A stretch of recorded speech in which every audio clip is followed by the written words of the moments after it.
আলাইকুম। ধন্যবাদ আপনাকে পুনরায় প্রশ্ন করার জন্য। অ্যাকচুয়ালি আপনি আমাকে প্রশ্ন করেছেন যে বাংলাদেশের মার্কেট মানে ধারাবাহিকভাবে পতনের কারণটা কি?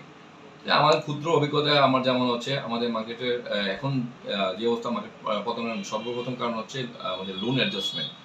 মার্চেন্ট ব্যাংকগুলো আমরা প্রচুর লোন দিয়ে মানে মানে ম্যাক্সিমাম হাউস বা বড় বড় মার্চেন্ট ব্যাংকগুলো অনেক টাকা লোন দিয়েছে। তো লোন রিকভার করার জন্য সাধারণত মার্কেট পড়লে আপনার ডেট রেশিও কমে যায়। তো ডেট রেশিও কমে গেলে সাধারণত মার্চেন্ট ব্যাংকগুলো একটা সেল প্রেশার থাকে। তো এই সেল প্রেশার কারণে এখন মার্কেটটা পড়ছে যেটা আমার মনে হচ্ছে। আর আমরা মার্কেট পতন বন্ধ করতে পারি অ্যাকচুয়ালি আমাদের অনেক কিছু নিয়ম কারণ আমাদের ওইভাবে করতে হবে। আমরা ধরেন ঢাকার বাইরে লোকজন শেয়ার ব্যবসা খুব কম বোঝে। তো আমরা হাউসে আসলে আমরা লোন অ্যাকাউন্ট ওপেন করে দিচ্ছি। প্রথমে এটা বন্ধ করে দিতে হবে। কারণ একটা ব্যাংকে গেলে একটা লোন পার্টি গেলে আগে দেখে যে তার কতটুকু তার বাড়ি কী আছে বা তার কতটুকু অ্যাসেট আছে।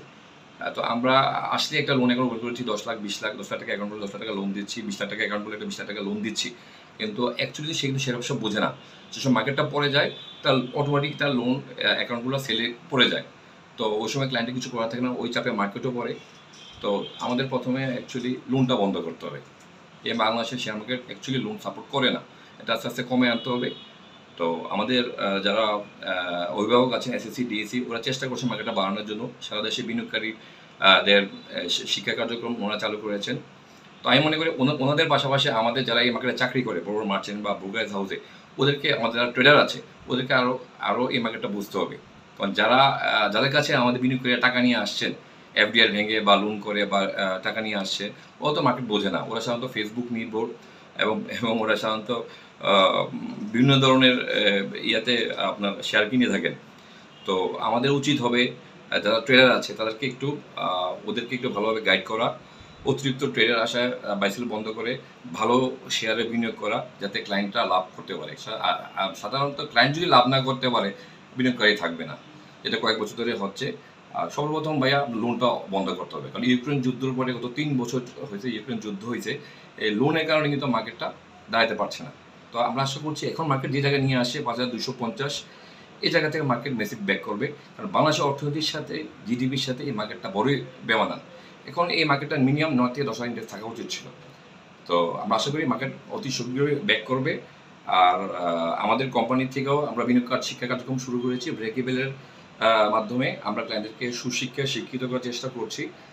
এবং লোন অ্যাকাউন্ট আমরা 2 বছর ধরে বন্ধ রেখেছি। ঢাকার বাইরে যেসব ব্রাঞ্চ আছে আমাদের আমরা গত 2 বছর ধরে লোন অ্যাকাউন্ট আমরা ওপেন করছি না।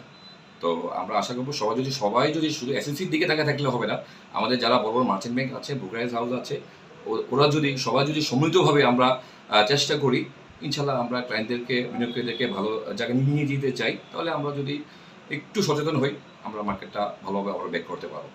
আপনি আরেকটা প্রশ্ন করেছেন যে বিনিয়োগকারীদেরকে কীভাবে মার্কেটে বিনিয়োগ বন্ধ করা যায়। এখন মার্কেটটাকে যদি আমরা একটা জায়গায় দাঁড় করাতে পারি, মানুষকে যদি বোঝাতে পারি যে এই মার্কেটেও বিনিয়োগ করলে লাভ হয়। সাধারণত আমরা ব্যাংকে বিনিয়োগ করি সাধারণত বছরের প্রায় 10%। এই মার্কেটে কিন্তু আপনি দেখবেন এগনিয়ে 10% শেয়ার দাম বেড়ে যায়। আমরা যদি একটু কাউন্সিলিং করে একটু যদি বিনিয়োগকারীদেরকে সুশিক্ষায় শিক্ষিত করতে পারি যে দেখেন এই মার্কেটে একটু ওয়েট করেন 365 দিন, 100 দিন বন্ধ থাকে, 80 দিন সাধারণত বন্ধ থাকে, আপনি যদি একটু মাথা ঘেটে বিনিয়োগ করেন তাহলে আপনার 3 মাস 4 মাস পর 10% ইনকাম করা যায়। সেজন্য আমাদেরকে আরও সুশিক্ষায় শিক্ষিত হতে হবে।